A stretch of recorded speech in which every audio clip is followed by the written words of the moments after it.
Ya, untuk penjualan mobil pada bulan Juli 2024 ini, kita melihat tren pemulihan penjualan mobil sudah mulai terlihat ya, biarpun jika dibandingkan ke tahun lalu masih jauh lebih rendah.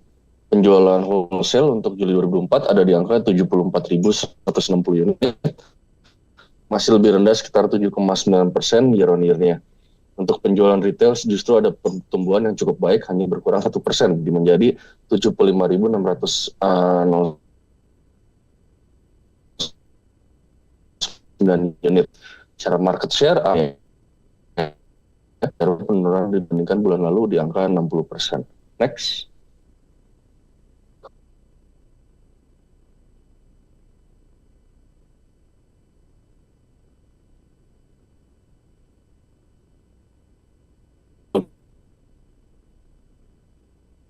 Kita ngelihat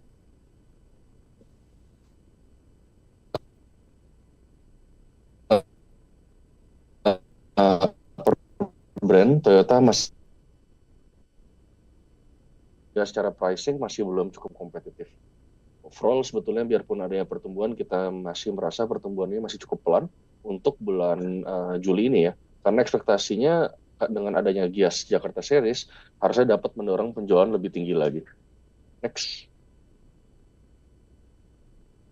Ya, untuk BEV dan HEV, meskipun pasar otomotif secara umum lesu, pasar kendaraan listrik baterai atau BEV di Indonesia masih menunjukkan lonjakan signifikan.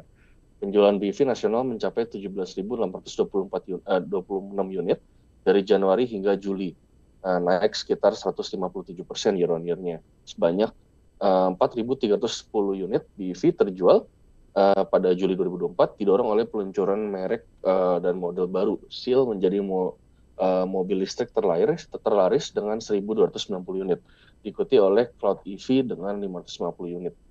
Untuk hybrid, penjualannya mencapai rekor tertinggi pada Juli 2024 dengan penjualan 447 unit, meningkat sekitar 19% dibandingkan bulan sebelumnya.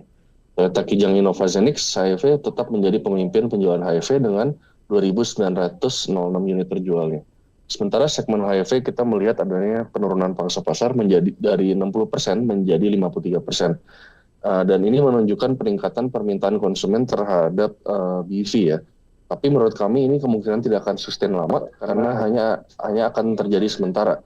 Karena adanya Gias pada bulan Juli 2024 lalu, ini sangat memfokuskan pada kendaraan BEV. Jadi kemungkinan besar kita melihat adanya tren HEV yang ada meningkat pada bulan Agustus dan ke depannya. Next. Ya, untuk penjualan motor atau two-wheeler, kita melihat pada Juli 2024 penjualan domestik melonjak 17% menjadi 598 ribu unit. Sementara ekspor juga naik 18,8% menjadi 51.012 unit.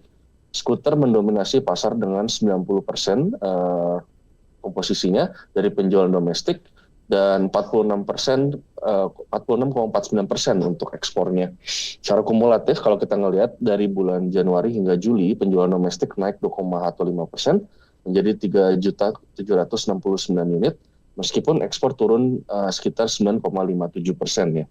Kami melihat adanya pemulihan penjualan two-wheeler atau motor domestik, biarpun purchasing power yang masih belum pulih.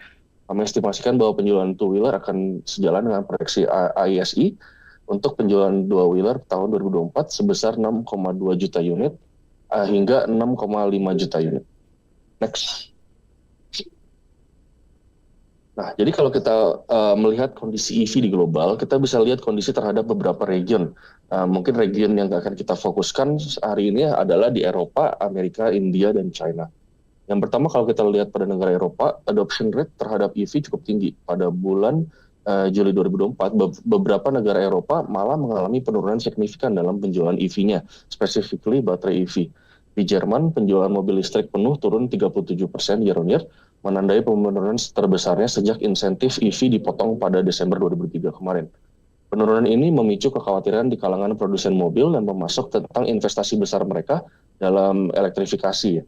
Kalau kita ngelihat ke Amerika sendiri, sebetulnya pada second quarter 2024, pangsa pasar kendaraan listrik dan hybrid di Amerika Serikat meningkat menjadi 18,7%.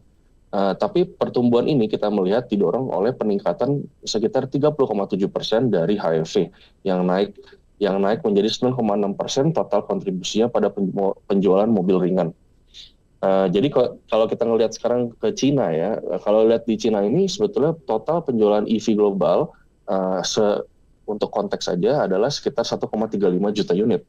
Dan China sendiri berkontribusi sekitar 911 ribu penjualan mobilnya pada bulan Juli, dan secara kumulatif sekitar 0,88 juta untuk kendaraan hybridnya. Dengan penjualan PHEV atau hybrid di China ini melonjak sekitar 70% ya. Dan BYD juga melaporkan peningkatan 13% dalam penjualan BEV global dan 44% dalam penjualan PHEV atau hybrid.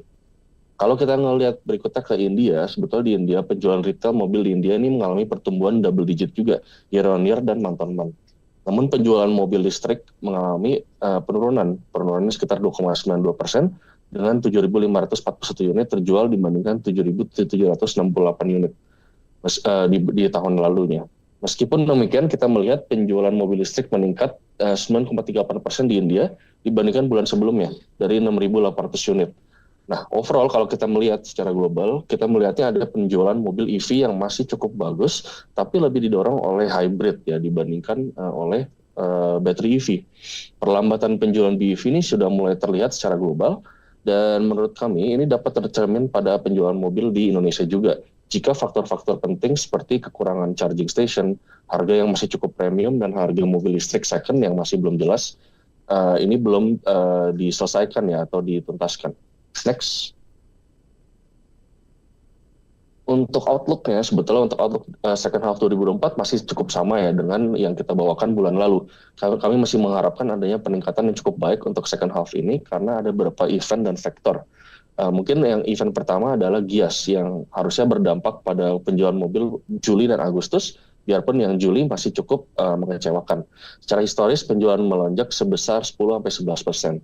Untuk September, kemungkinan besar ini akan didorong oleh Gias seri lain, yaitu di Surabaya, Bandung, dan Semarang. Ini secara historis penjualan naik sekitar 5-6%.